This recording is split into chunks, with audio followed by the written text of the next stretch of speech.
bon week-end à toutes les amis fanatiques nous yo. Et dans micro c'est toujours serviteur amis merci Dieu moi content ensemble avec nous pour me partager avec et toute nouvelle qu'a fait actualité a et n'a remercier quel que soit côté ou connecté plateforme ça quel que soit côté ou suivre nous dans le ça dans le travail dans la rue quel que soit côté ou connecté channel ça et moi saluer nous c'est Yoko Kenshin plaisir et qui m'a connaît en Fonkem pour nous rentrer la caille nous et ma première c'est nous de ce que nous ouvrir porte nous accepter nous rentrer pour nous capable informer sur toute nouvelle qu'a fait actualité. Infovision, le journal du matin de Radio Vision 2000. Toute l'actualité nationale et internationale sur Radio Vision 2000.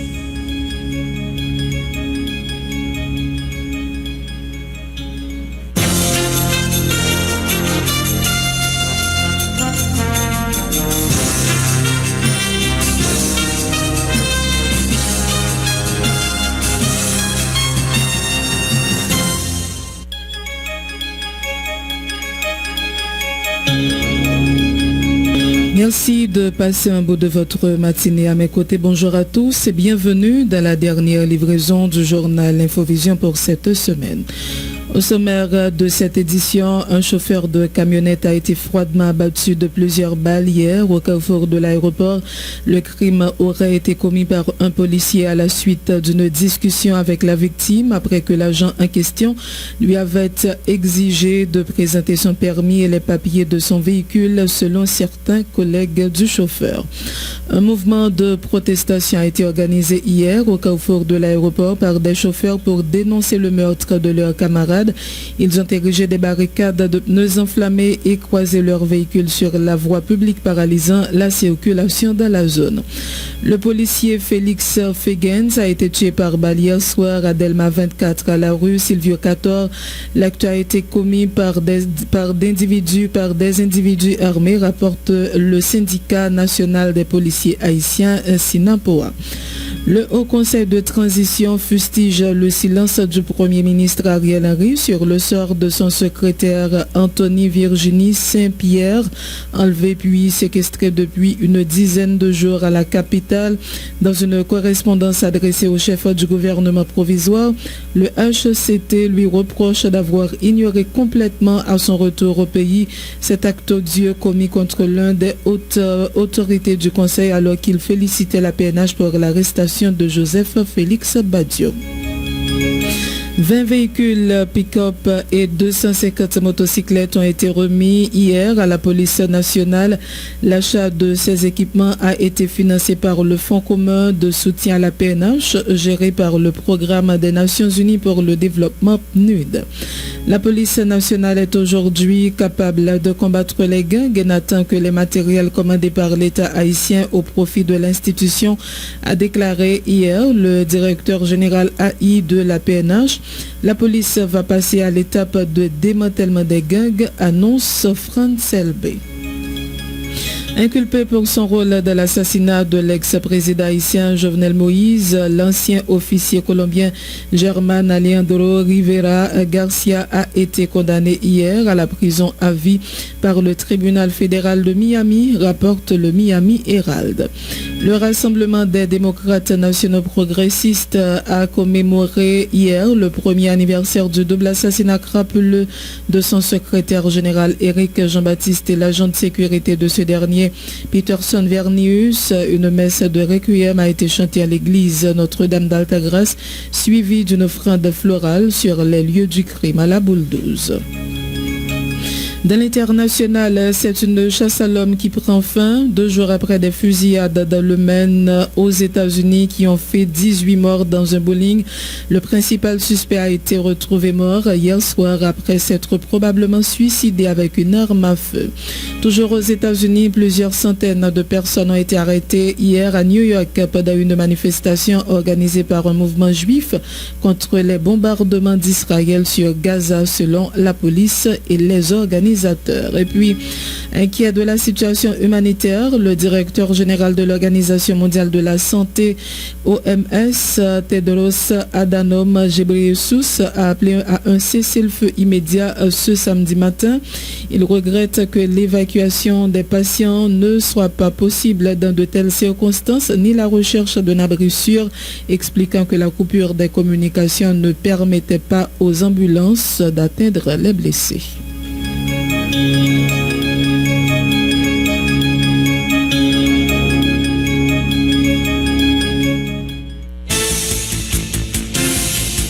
Être informé, c'est bien, mais être bien informé, c'est encore mieux. À Radio Vision 2000, l'information, c'est notre métier. L'information, c'est notre passion. Sport, culture, politique, information nationale et internationale, reportages, interviews, commentaires et analyses. Suivez l'info sur Vision 2000. En français, en créole, l'information déclinée sur tous les tons. Informer, c'est notre métier. Informer, c'est notre passion. Benjer Pierre assure les manœuvres techniques à l'antenne, Marie-André Bélange. Vous suivez Infovision, le magazine matinal de Vision 2000. Bienvenue dans le développement du journal. Un chauffeur de camionnette a été froidement abattu de plusieurs balles hier au carrefour de l'aéroport. Le crime aurait été commis par un policier à la suite d'une discussion avec la victime après que l'agent en question lui avait exigé de présenter son permis et les papiers de son véhicule. Selon un certain collègue du chauffeur, un mouvement de protestation a été organisé hier au carrefour de l'aéroport par des chauffeurs pour dénoncer le meurtre de leurs camarades. Ils ont érigé des barricades de pneus enflammés, croisé leurs véhicules sur la voie publique, paralysant la circulation dans la zone. Écoutez les déclarations de quelques chauffeurs protestataires au micro de David Lochard. Monsieur, ce bon policier, dans le Carrefour, next à qui dans le commissariat Carrefour, là. Next à mon cher social bagage, c'est faire chauffer dans son habit. Est-ce que ça, dans la logique de la police, ça même? Pour ne pas arrêter ton chauffeur, les gars qui les machines pendant 15 jours, la batte chauffeur, pendant les gars légal, ils ont licence, ils ont papier machine. Il y a un qui met à genoux, tout le monde a le faire qu'on est lui-même. Il s'est monté sur ville, la petite chauffeur dans la ville quand même. Matin, carrément, les gars chargent dans 17. Il va les gars 3 balles même. 3 balles, les gars, ils livrent. Avec les gars, ils mettent balle, mais sinon, encore, même pour qu'ils soient dans l'île. Il dit seul bat qui est en campé, c'est un battement qui est en altercation et puis il décide de tuer. Il finit de descendre dans la 17 pour la charger. Quand il y a l'un qui est monsieur, monsieur a tout monsieur campé. Monsieur qui est pièce suivie. Il y a licence là, papier machine là, toute barre machine correcte. Hein? Pour que les nègres commencent à tirer pour sous lui. On a pas balle, pour qu'ils soient balle là. Seul va fond. 3 balles encore balle. Pour qu'ils soient balle 3 balles là. Hein? On travaille, on travaille, tout ça fait pour vivre le pays. On a intérêt pour men. Mais pour toutes ces jeunes qui ont des âmes, qu'on y a pour détruire la vie, nous encore, men. Et l'exemple, mes amis, là, même si jeunes, men. Bon, on travaille, on pas votre travail. Ça, on veut, ok, qui ça veut me faire dans le pays, ça même? Nous avons une réponse là, même. Qui ça veut me faire dans le pays, ça? Parce que si nous pas avec mon travail, nous pas avec mon fonctionner. Qui ça me fait? Ça nous veut me kembe. En vérité, sur l'autre côté, pas de faire ça. Parce qu'on est à fort au port, et ces jeunes qui safety là, men. Bon, ma barre au défi. Descendre la portail, fait ça, pas capable. Portail, oui, il pas capable. De que tu connais tout parce que portail est mon azam. Pas de fort que bon ici, tout le monde doit net. Déjà, l'État pays nous mettez nous en face. Il mettez nous en face passagers. Toujours bon lutte entre passagers ensemble avec chauffeur. Cause la machine lui-même n'est pas fixée. Nous mettez nous dans dimension dans la rue, tout monter nous. Il y a boissé nous, il y a battu nous. On camper nous, on demande des permis. Nous avons permis papier machine par où. Pour une devoir pour écrire. Si le chauffeur a parlé ensemble avant, vous avez des devoirs pour noter l'intervention, pour dire que le chauffeur a fait attention ensemble avant. Mais il n'est pas logique pour demander au chauffeur à permis, il loge le baou, il loge le papier machine le baou, il y a assurance, et puis pour essayer pour balayer. Mais madame est encore en 3 mois, ensemble avec des petits, un petit 2 ans, avec une 4 ans, qui a souffert. Les qui sont mettés Timoun Sao demain qui a grandi. Nous c'est propre nèg encore qui créé mauvais grain, pas propre même encore. Imaginez un petit monde qui levé sans papa, qui pas gain assez résistance pour lui combattre à la vie. Et puis qui choisit d'entrer dans bagaille quelqu'un même pas dit ça encore qui touye maman encore, frère sœur encore. Si papa était là et pas comme ça il tapé. So bagaille qui fait le dire dit pour maman sœur frère qui cible. L'État haïtien demande nous pour nous battre nos consciences, pour nous mettre nous en place. Et bien, vous comptez ça à faire avec le pays. Le policier Félix Fegens a été tué par balle hier soir à Delma 24 à la rue Silvio Cator. L'acte a été commis par des individus armés, rapporte le syndicat national des policiers haïtiens Sinapoa. Le Haut Conseil de transition fustige le silence du Premier ministre Ariel Henry sur le sort de son secrétaire général Anthony Virginie Saint-Pierre, enlevé puis séquestré depuis une dizaine de jours à la capitale. Dans une correspondance adressée au chef du gouvernement provisoire, le HCT lui reproche d'avoir ignoré complètement à son retour au pays cet acte odieux commis contre l'un des hautes autorités du Conseil alors qu'il félicitait la PNH pour l'arrestation de Joseph Félix Badio. 9 jours se sont écoulés depuis que le secrétaire général du Haut Conseil de transition, M. Anthony Virginie Saint-Pierre, a été séquestré. Nous sommes estomaqués au plus haut point que le gouvernement ne semble s'en préoccuper et encore moins se soucier du sort qui lui est fait. Lit-on dans cette correspondance de la présidente du conseil du HCT, Myrland Maniga, le pasteur Calixte Fleuridor. Nous appréhendons encore très mal que M. Badio, un recherché démasqué, soit l'objet d'un satisfait shit en faveur de ceux qui sont enfin arrivés à l'arrêter et que vous ayez passé sous silence l'acte odieux commis par des ravisseurs contre l'une des plus hautes autorités du HCT. M. Saint-Pierre, en sa qualité de secrétaire général au rang de ministre, à ce titre, ne mérite-t-il pas plus d'égards, rien que pour avoir servi l'État durant une longue carrière d'enseignant, de secrétaire d'État, de ministre? Si l'État reste indifférent à l'enlèvement de ministres, le message signifie à la population haïtienne qu'elle est complètement livrée à elle-même. Que dites-vous aux autres membres du HCT et à ceux de votre gouvernement? Interroge les signataires de la correspondance. Ils dénoncent le mutisme du locataire de la primature et les atermoiements de ceux qui cherchent à tirer profit de ce silence. Le secrétaire général du HCT n'est ni le dernier ni le seul otage qui mériterait de bénéficier des instructions fermes du président du Conseil supérieur de la police nationale. Hélas, nous l'avions déjà dit, l'impéritie de cet organe continue de faire couler les larmes de familles entières. Nous refusons de croire que tout ceci ne soit que des manigances vis-à-vis du HCT ou tout simplement des accordés personnels contre M. Saint-Pierre, indique Myrland Maniga et Calixte Fleuridor. Les clés de 20 véhicules pick-up et de 250 motocyclettes ont été remises hier à la police nationale d'Haïti. L'achat de ces matériels roulants a été financé par le Fonds commun de soutien à la PNH géré par le Programme des Nations Unies pour le développement PNUD. La représentante du secrétaire général des Nations Unies en Haïti, Maria Isabel Salvador, a dans son allocution déploré une nouvelle fois que la situation sécuritaire du pays continue de se détériorer. Elle a insisté sur la nécessité de poursuivre le renforcement de la PNH alors qu'une mission multinationale de soutien à la sécurité doit être déployée dans le pays. Écoutez Maria Isabel Salvador au micro de David Lochard. Moi, honoré et content pour me rejoindre nous jeudi pour officiellement livraison matériel roulant par la police nationale d'Haïti dans le cadre Fonds commun 1. Avant de commencer disposition moyenne, permettez-moi un hommage aux victimes de violence gang année en clic officier police nationale qui est tombé dans des voies. Malheureusement, la situation sécuritaire sur le terrain continue de se détériorer, avec une recrudescence de la violence des gangs qui plonge la vie des Haïtiens dans le chaos et les crimes majeurs atteignent de nouveaux sommets inquiétants. Les meurtres, les violences sexuelles, y compris les viols collectifs et les mutilations, continuent d'être perpétrés quotidiennement par les gangs dans un contexte de soutien aux victimes et de réponses judiciaires insuffisantes. La crise sécuritaire est encore exacerbée par la présence de groupes de justiciers. Cette situation affecte également, directement et indirectement, la police nationale haïtienne et leurs familles, qui sont souvent aussi des victimes.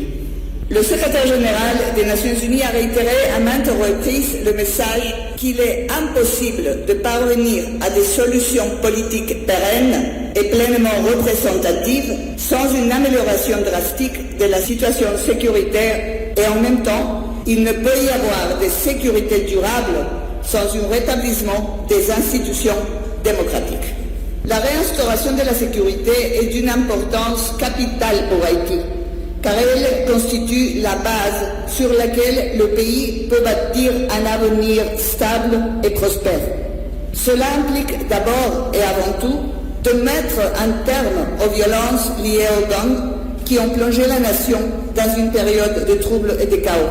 Sans sécurité, la réinstauration complète des institutions démocratiques et de l'état de droit reste un défi majeur. La police, en tant que force de maintien de l'ordre, est un acteur essentiel dans la réalisation de cet objectif qui est fondamental pour l'avenir d'Haïti. Alors que la mission multinationale de soutien à la sécurité a été autorisée par le Conseil de sécurité des Nations Unies, la police nationale haïtienne a besoin de renforcer ses capacités. Le programme conjoint d'appui à la PNH, Basket Fund for Support to the Haitian National Police, le Basket Fund. Ce programme a été conçu en vue de renforcer les capacités de la police nationale d'Haïti pour lutter contre la criminalité organisée, particulièrement contre la violence des gangs d'une part, et de doter la PNH de moyens additionnels lui permettant de remplir pleinement son rôle de service public, de protection des biens et des personnes d'autre part. Pour finir, moi, féliciter la Police nationale d'Haïti pour engagement sans prendre souffle dans le combat en sécurité, malgré les défis, violence, gang, capagrandi y opposé. PNU, le système Nations Unies, a renouvelé la disponibilité et engagement pour continuer à travailler ensemble pour garantir un avenir plus bon à sécurité et prospérité pour tout Haïtien.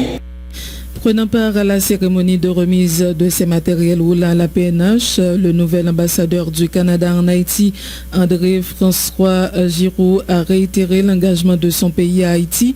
Il a félicité les contributeurs au Basket Fund de leur soutien à la PNH de la lutte contre les gangs. On l'écoute. Je me réjouis que je sois ici avec la PNH, un partenaire de longue date du Canada. Au cours des 25 dernières années, ce partenariat a pris de nombreuses formes, allant de la prestation d'appui technique et financier jusqu'au déploiement de policiers canadiens sur le terrain. Une des priorités du Canada est de consolider notre soutien à la PNH et de renforcer considérablement notre appui au secteur de la sécurité. Surtout, nous voulons répondre aux besoins prioritaires formulés par la PNH afin de soutenir une solution haïtienne aux défis d'aujourd'hui et de demain.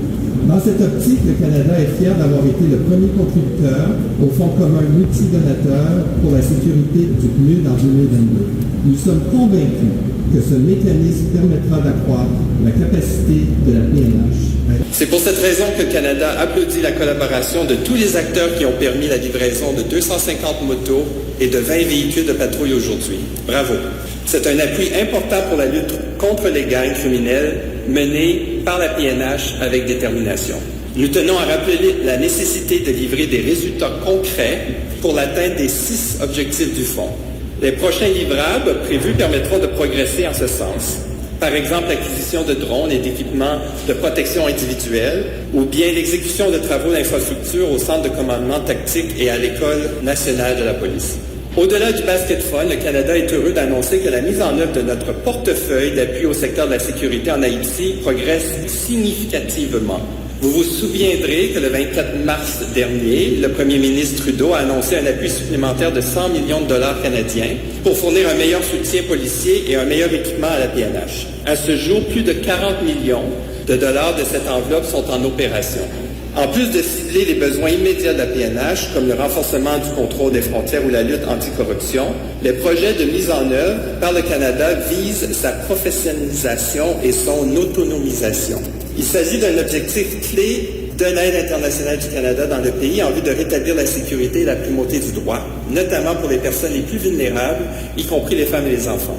Notre travail est loin d'être terminé et il se poursuivra avec d'autant plus d'importance dans les prochains mois en vue de l'arrivée de la mission multilatérale d'appui à la sécurité.